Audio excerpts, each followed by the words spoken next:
We're kind of waiting to make sure that it's okay. We've gone live. So, hi everyone. Welcome to our second Crip pandemic Instagram live conversation.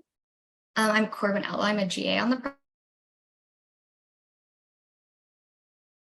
project, who's kind of facilitating this. And I have a little intro thing, but we really want conversation, so I'm going to go fast. We're really excited to have everyone here. This is the first of a series of conversation, or sorry, this is the second. I read the wrong script. For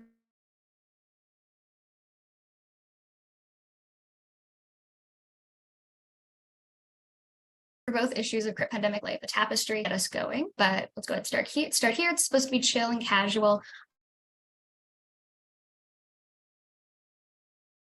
For those in the Instagram live, and give us comments, we're on a little bit of a delay, so it might, seem like we're not getting it, but I promise it's there. But to begin, we brought you both together for this conversation to address, to kind of talk about how each of your work explores space. And so I was wondering if you could give sort of a 2-sentence overview of your piece and also describing sort of what it is, the content, so that people who may not have read it recently can kind of have that context. So I'm going to go ahead and hand it over. Great. Yeah, I can talk first. Hi, my name is Caroline.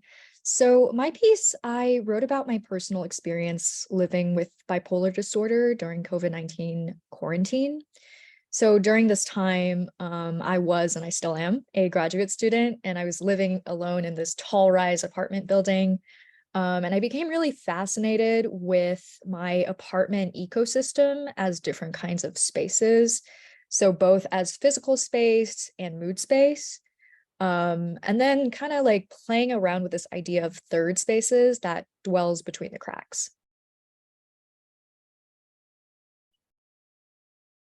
I love that. Glad that we're in conversation. I'll do a little visual description. This is Kim. I am a young brown person with long black hair that is pulled back, and I'm wearing a purple t-shirt sitting against a white wall. I'm facing the camera. And my piece is about grief. I think about COVID grief, but I use the loss of a loved one as an entry point into thinking about how in grad school there's a lot of different kinds of loss and grief that accumulate. I write about what it might feel like to come undone from this grief, and how in many ways as grad students we're always thinking about what Caroline writes about in her article as third spaces. And I don't quite use that term because I found it from Caroline's piece, but I read about what it means to continue doing the work that universities ask of us, even when there's many kinds of grief and loss.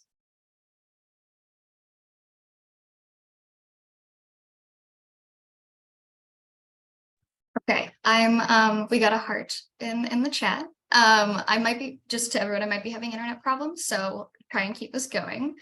And so yeah, thank you for both of you, talking about your pieces. We're so lucky to have and honored to have them in the collection. We were wondering if you would want to sort of move into talking about sort of what the other person, which Kim, you kind of already started that, but which piece, sorry, my brain's slow. If you want to talk about what you saw in the other person's work and how that sort of correlates to your own work, and yeah, just kind of talk about each other's pieces and how that fits in conversation with your own. Yeah, that's great. And thank you, Kim, for your comments too. I think just like off the bat, kind of emotionally, what I was taking away from your work, I was reminded of how Joan Didion writes about grief, and how she kind of writes about her husband's sudden passing, and then this pair of shoes of his that she keeps in her closet, sort of like with this like almost absurd belief that he'll be back for them sometime. So I think from your work, when you're talking about your uncle and like texting your father in that cab ride, quote, are you sure he's dead? And how grief can feel or inspire in you, something that feels so illogical at times. And also like how mourning is about mourning yourself as well in some ways. And I thought that sentiment like really spoke to this blurred line between, us perceiving that the world has changed around us because, we've lost someone that we loved. Um, or is it us that's changed in this world? So I kind of like that sort of messiness in your piece. And it was something that was like, I spoke a lot too, but I was also kind of um, thinking about grieving and about mourning in a way that I had not really thought of before as it related to my work.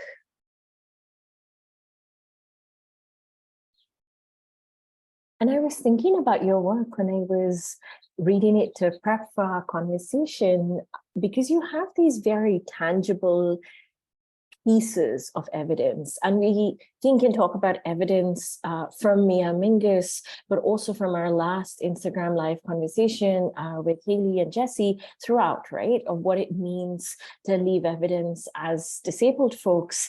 And what I really loved is that there is a kind of materiality to this evidence that we know from your journal what it was like to live through a pandemic, how it felt to be in this space. There was a kind of specificity to your piece that took me to that moment, and did so in an important way. Often, I think particularly as a grad student, I felt that the university pushes us over and over to return to a kind of normal, to not really talk about the grief or the loss that's happened through COVID. And for me, at least as a disabled person, it was really important to see this evidence and to see it in its fullness and really its honesty. Yeah. Well, yeah, thank you for that. And I think the idea of third spaces here came at a point where I felt like I really needed to put my academic energy into something that I thought would essentially be saving my life, in some ways.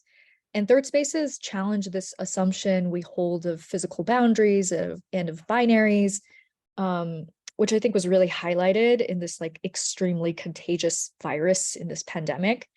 The binary of, where is safe, where is not safe, being indoors versus outdoors, and then the stigma and danger attached to disregarding quarantine boundaries.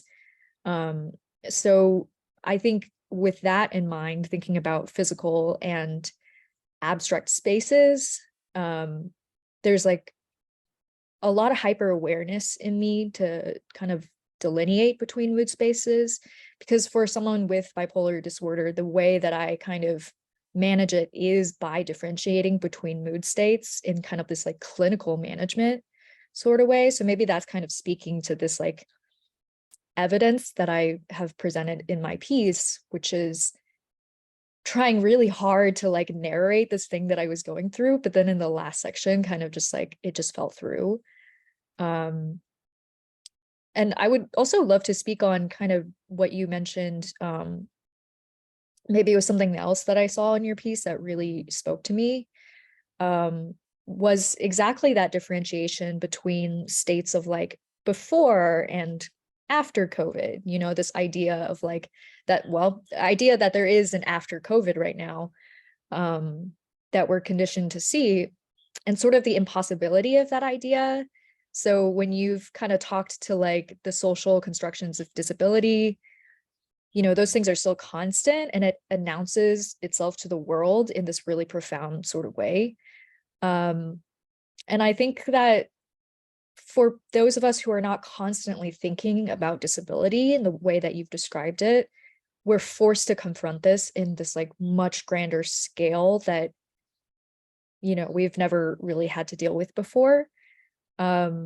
So yeah, I think, what is made visible doesn't mean that it's a new thing. It's a conversation that's been happening for a very long time. And this has been like a really great reflective moment for us to really explore that. So I loved how your piece really presented that for me. It was like a light bulb. I want to see if it's okay. One other thing in response to that, which I thought framed third spaces really well, but also brought me back to kind of this impossibility of, on the one hand, it really feels quite often like the world is falling apart. That there's, of course, COVID grief, but there's all other kinds of grief and devastation in an ongoing way in the news. And you have, after like your second figure from March, a couple paragraphs after, your last sentence talks about like madness and management, where you say like, in organization, I see madness, and in madness, I see organization. And reading that kind of really helped me make sense of what it means to be a graduate student and try and check as many boxes or like do as much work as you can during this grief and loss, which is to say that our work in so many ways, while being Crip, is not divorced from grief, or is not divorced in any way from the impossibility of this loss, that it happens alongside these things, and that each of these influences the other. Thank you for pushing me to think about this in this really cyclical way. Yeah. No, I also definitely think about the effects on us as grad students. And I think we occupy this really, vulnerable place sometimes. And I do think about the long term, what the pandemic, the significant effects of it on education, on politics, on like ideas of leisure and work. And I see a lot in my pandemic undergrads actually that I teach, where this generational cohort will end up in 10 years. We just honestly have no clue, what that would look like. And I think it's a whole lineage of us like interacting with the internet differently as well, and kind of pondering what it is about the internet that again facilitates this sort of education, but then also what are the sort of drawbacks too. And you definitely mention a lot of that, which is this idea that something is incomplete because we are doing things so virtually now, that there's like a drive to get back to the way it was, where in person is like supposed to be where we conduct our field work or where it is most productive. And I think I fall into that category too sometimes, where I forget that that shouldn't be the kind of binary we're thinking of all the time. Because I do appreciate a lot of what Zoom has offered us, has offered my students. And I think there's also like, as an Asian American woman, I am also worried about, I'm worried about using Zoom, right? I'm worried about like COVID racism by Zoom bombing, and things like that. And again, those are things that could be experienced via this sort of medium now, but it also draws more attention to like, well, what are the in-person kind of worries that maybe I take for granted in other settings? Real quickly, Kim, I think you're muted if you were starting to talk, but I did want to pause briefly and invite folks who are watching in the Instagram live to put any questions or comments they might have in the chat. Okay, I'm going to turn it back over to you both.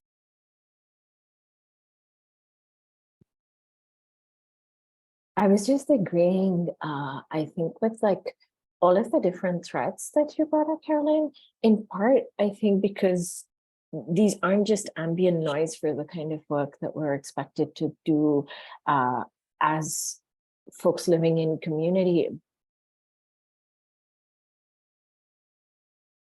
Very real, like, what am I navigating? What do I give my attention to? A kind of balancing act a lot of the time. Hold on. If we may have crashed, should we pause?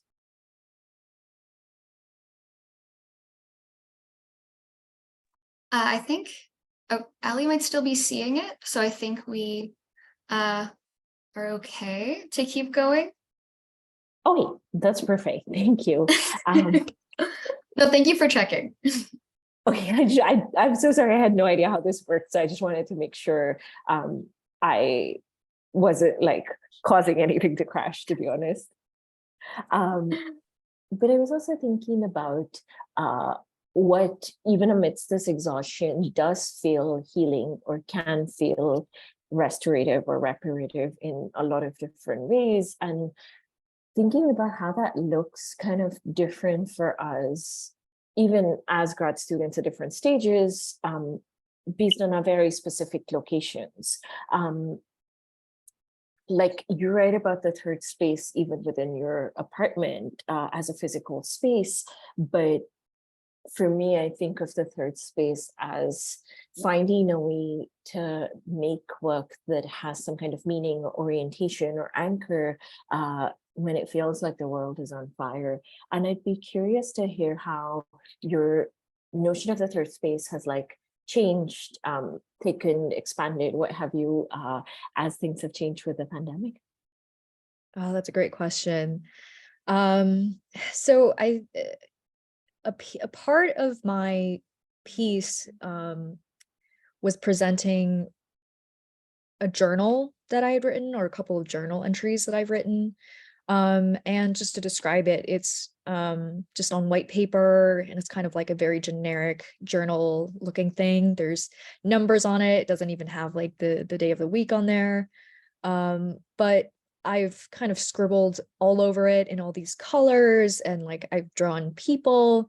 I've written like actual schedule things like, oh, meeting, or this is what I ate today. Alongside things that are just kind of like nonsensical, just like words or random lyrics from a song or something. And I actually think like looking back at those journal entries and now sort of looking forward into where my artistic inclination has kind of shifted, the kind of like almost uncomfortableness that I feel with looking back at those entries versus how I'm conceiving of space now is like living outside of a journal. There's something about what I've written in those past couple of years, or the spring of 2020, 21, that does feel very stifling to me now. But I think at the time it was something very necessary, and something that was, like I said, very essentially kind of like saving my life in some sort of ways. But now I do, art that is much more like, is still very colorful, but it's much more something contained on like a canvas or a sheet of watercolor paper that is more joyful. So very simply, I think it does come out through my art. And maybe I downplay things a little bit when thinking about how important that is to me. And maybe that's because I don't do it very often. So it's like, my own brain thinking that. But you and I have had a conversation in the past where we were talking about that the reading our pieces now versus the kind of headspace we were in before then. So I'm curious of how you felt revisiting this piece that you've written.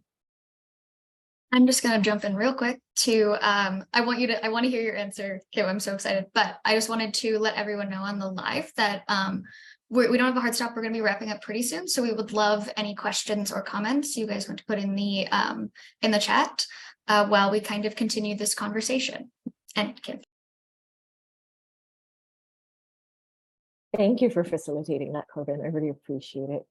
I think, if I'm being honest, I can't really reread this piece. Like when I got back edits at different points, I was just like, okay, I'm gonna go through, accept track changes and be done. Like I couldn't read this piece the way you would sit down and read an essay because it brought up too much for me, and it still does.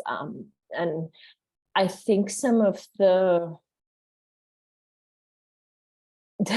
I wouldn't say the tension I'm holding, but some of the gratitude I'm certainly holding, not just for having had the chance to write this piece, but also for like everything across part 1 and part 2 of Crip pandemic life, is that this is evidence, and that there isn't one way to be Crip or to have been Crip, especially at the start of the pandemic, right? That there's such a multitude of what it has meant to be disabled and to move through the world in these different bodies. And I'm just really grateful that there is, from your work, Theodora and Ali, this extensive body of like here's what it feels like. And I think that even though I can't often come back to my own piece, maybe someday I will, and I'll feel differently about this, that there are other pieces to come back to. And that there's other, like Jesse's essay on grief, to think with that helps me find the words when I wouldn't otherwise have them coming out of me. Yeah, and I can add one last thing maybe before we take questions, which is I really love what you said, and I think I'm someone who doesn't come from disability studies, but I've actually been processing it and thinking about it as like a vessel for something that I can work from in terms of just thinking about bipolar disorder and again what falls in the margins, and it's this like negation but also affirmation of things, and it's still really hard to talk about, like describe, just kind of understand it, but I agree. I really enjoyed reading the pieces and listening in on people's comments, so this was really regenerative for me. Thrilled to hear that. It looks like we don't have any questions, just lots of hearts. But that seems like sort of a good spot to kind of wrap up the public part of this conversation. So I just want to, thank you both for taking the time and the energy and all of that to come join us, and thank everyone who's watching. I also want to thank the captioner. We couldn't do this sort of work to make it accessible without them. And so I think we will be sort of ending the live, but we encourage people to continue to interact with this content. And yeah, thank you so much. And Caroline and Kim, you guys can completely stay on, and we don't have a hard stop at all. Thank you. Thank you.